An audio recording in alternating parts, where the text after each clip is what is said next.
At kapapasok lang po na balita, nag-walk out ang ilan sa minorya sa Senado ngayon lang.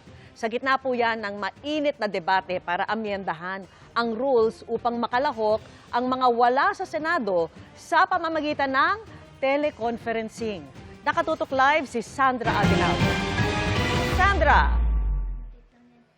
Yes, Vicky, naging mainit nga po ang talakayan dito sa Senado ngayong hapon at bandang alas 7 nga po ng gabi. Nagsimula ang init na yan dahil nabuhay muli ang usapin tungkol sa pag-amyenda sa rules ng Senado kaugnay sa pagpapahintulot sa isang senador na makalahok pa rin sa sesyon ng Senado kahit wala siya dito sa floor. Sa pagkakaintindi kasi ng minorya at ito ay kanilang ipinilit kanina ay nirefer na sa Committee on Rules ang usapin na ito, kaya dapat doon na ito talakayin. At sinabi rin nila na hindi pa nako-constitute o hindi pa nabubuo ang Committee on Rules. At pero sabi po ng majority, kasama nga po dyan si Senate President Alan Peter Cayetano, ay allowed sa kanilang rules na talakayin ito sa floor at habang nagsesesyon ang Senado. Sinigundahan ito ni Senador Rodante Marcoleta na siyang nagpanukala ng amendment to the rules. At naging mainit po ang debate dyan. Ilang pong mga senador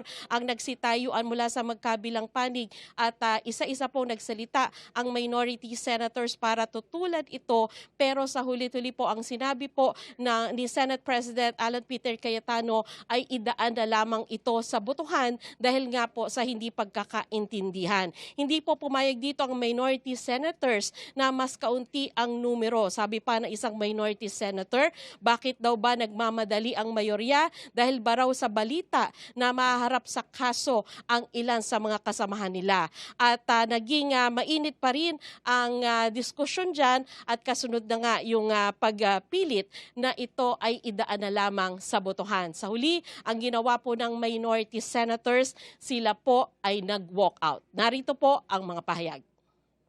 Kayo lumalabas, sir. Bakit po?